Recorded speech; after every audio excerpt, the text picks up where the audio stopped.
Ever feel like your mind is just racing?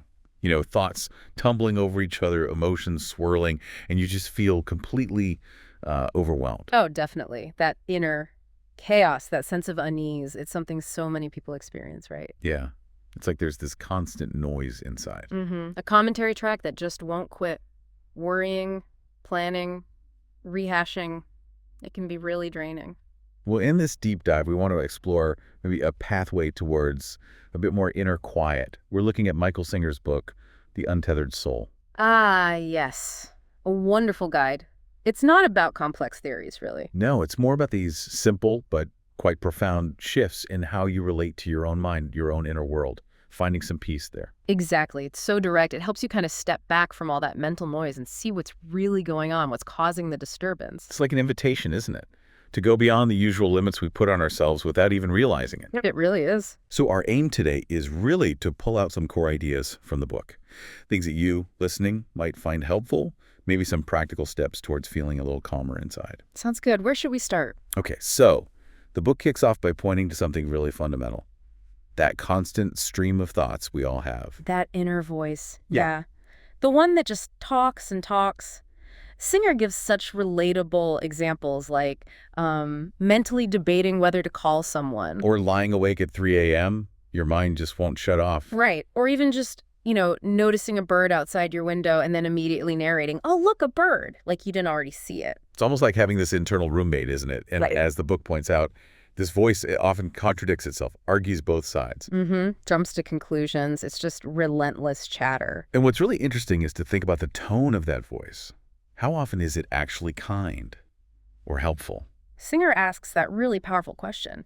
If someone, like an actual person, spoke to you the way your inner voice sometimes does, would you hang out with them? Whoa. Yeah, that really hits home, doesn't it? You'd probably keep your distance. Right. But we listen to this inner critic, this worried voice all the time, and we let it run the show, dictate our feelings. The book gently points out how unreliable it can be.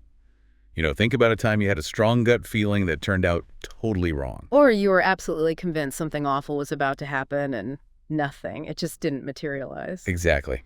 That inner voice weaves these elaborate stories, often based on fear or old stuff that isn't even relevant anymore.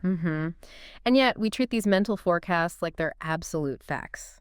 So where do we begin to untangle this? The book suggests something really simple, but maybe not easy at first. Just observing it. Yeah, just noticing the voice, not fighting it, not judging it, not trying to silence it, just listening, almost like it's background noise. And that simple act of noticing, of gentle observation, it creates a bit of distance, doesn't it? It does, a little space. Which allows you to start seeing, oh, wait, that voice, it isn't actually me. It's just thoughts passing through. And that little bit of space, that's the beginning of realizing you are not those thoughts. That's a huge step. Okay, so this leads to the real core of it, I think. If Yeah. we're not that inner narrator, that stream of thoughts, then who are we? Right. The book guides you into this gentle inquiry. It asks you to consider things like, are you your name? Are you your job title? Your role as a parent or a partner? Are you your life story? All the things that have happened. It gets you questioning those labels we usually identify with so strongly. Because, jobs change, relationships evolve, even memories can fade a bit. Exactly. But underneath all that, there's still you. There's a constant presence, isn't there? The one who's aware of the name, the roles, the memories, the thoughts, the feelings. That steady awareness. That steady awareness. That's what the Untethered Soul points to as your kind of true self, the observer, the silent witness. The book uses the term seat of consciousness. Can you unpack that a little? Imagine like a quiet center deep inside you, a place of just awareness. And from that spot, you experience everything, your thoughts, your emotions, the world outside through your senses. Yeah. Singer uses the analogy of watching a movie. You can get totally lost in the plot, right? Your attention is glued to the screen. Yeah.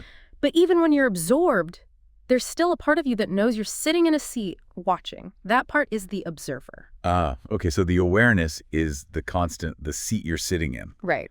While everything else, the thoughts, the feelings, the plot, twists on the screen, they come and go, they're temporary. Exactly. They arise, they play out, they pass away. But the awareness, the observer, remains, just witnessing. Recognizing that difference feels really significant. It's incredibly liberating because you shift your sense of identity away from the constantly changing stuff of your mind towards the unchanging awareness itself. Okay, now this understanding connects to another key idea in the book. Yeah. This concept of blocked energy. Yes.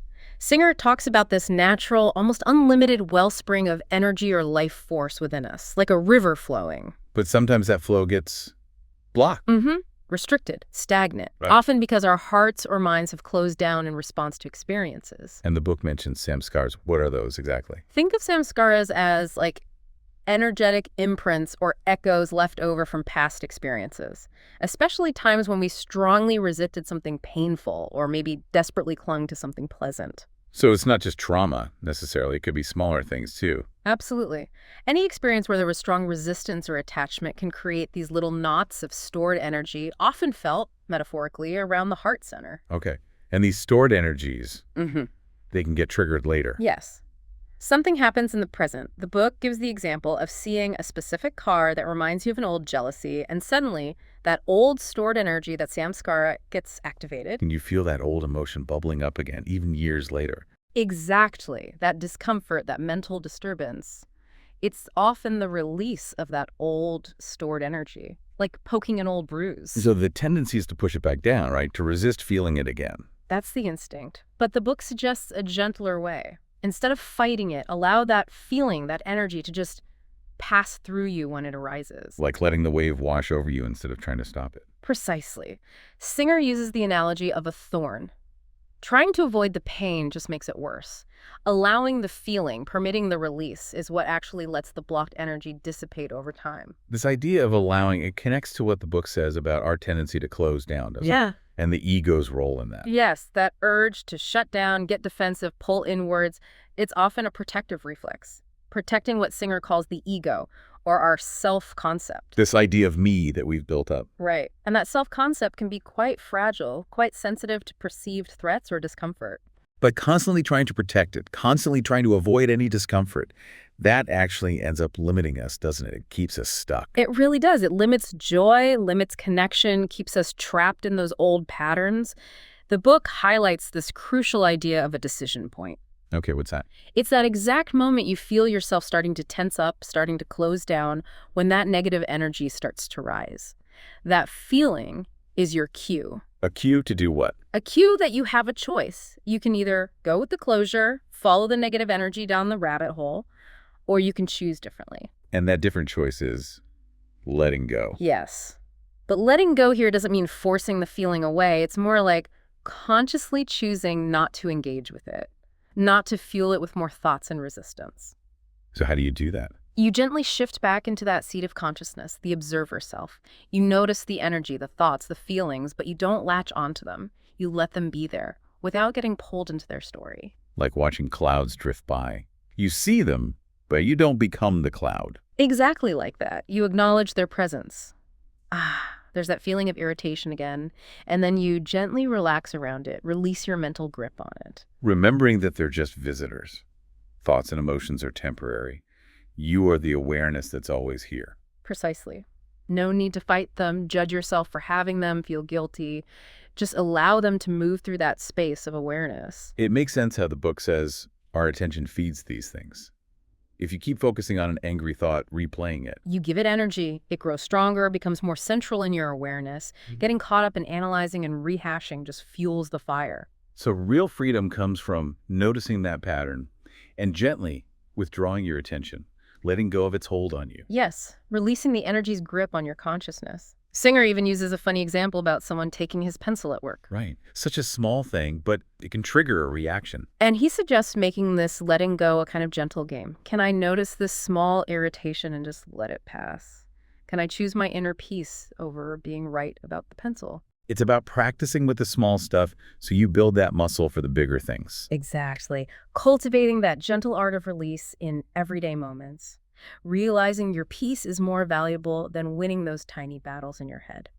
Okay, finally, the book talks about this metaphor of the house of thoughts and finding unconditional happiness. The house of thoughts is such a great image. It represents the mental and emotional structures we build, our beliefs, our identity, our comfort zones. Made up of all the thoughts and emotions we cling to. Right, and the structure, this house, can feel safe, but it also kind of blocks out the natural light, the flow of life, the deeper consciousness. It creates a limited reality. And we get so attached to it that anything challenging that structure feels terrifying. They can, yes. It triggers fear, resistance, turmoil, because it feels like we are being challenged. But the path to freedom, Singer suggests, involves being willing to step outside that self-built house. Like the bird realizing the cage door is actually open. Something like that. Recognizing the limitations are often self-imposed, going beyond the boundaries of our own thinking and conditioning. And this leads to maybe the most radical idea. The choice to be happy unconditionally. Yes. Regardless of what's happening outside, regardless of whether life is meeting your expectations or not. That sounds challenging. It is, in a way. It requires letting go of the drama, the internal narratives that tell us we have a reason not to be happy right now. It means letting go of the conditions we place on our own well-being. So how does that connect to the inner energy we talked about? Well, happiness, joy, peace, these are associated with an open heart, with energy flowing freely. Unhappiness, suffering, these usually involve some kind of inner closure, resistance, blocked energy. Okay, so the choice to be happy unconditionally is really the choice not to close. That's the heart of it. Moment by moment, choosing openness, choosing to relax and release instead of tensing and resisting, no matter what life throws your way. If it's a continuous practice then, not a one-time fix. Absolutely. An ongoing journey of gentle awareness, cultivating that inner openness as the foundation for a more peaceful life. So just to gently wrap up this deep dive, we've touched on really key ideas. The importance of just quietly observing the mind. Recognizing yourself as the awareness behind it all. Gently allowing those stored energies, those samskaras, to release instead of fighting them. And ultimately, making that conscious, radical choice for unconditional happiness by choosing openness over closing down. These are really gentle but powerful shifts in perspective. And they're things you can start exploring, experimenting with right now in your own experience. Absolutely. So maybe for you listening, here's a little something to try today if you feel drawn to it. Just find a quiet moment, maybe just for a minute or two, and simply notice the thoughts flowing through your mind. No judgment, no engagement, just watch them. Or perhaps notice a moment during your day when you feel a little tension, a little irritation arising. See if you can just gently relax around that feeling, soften, instead of automatically tightening up or closing down. Just allow it to be there for a moment. Just an experiment, creating a little space.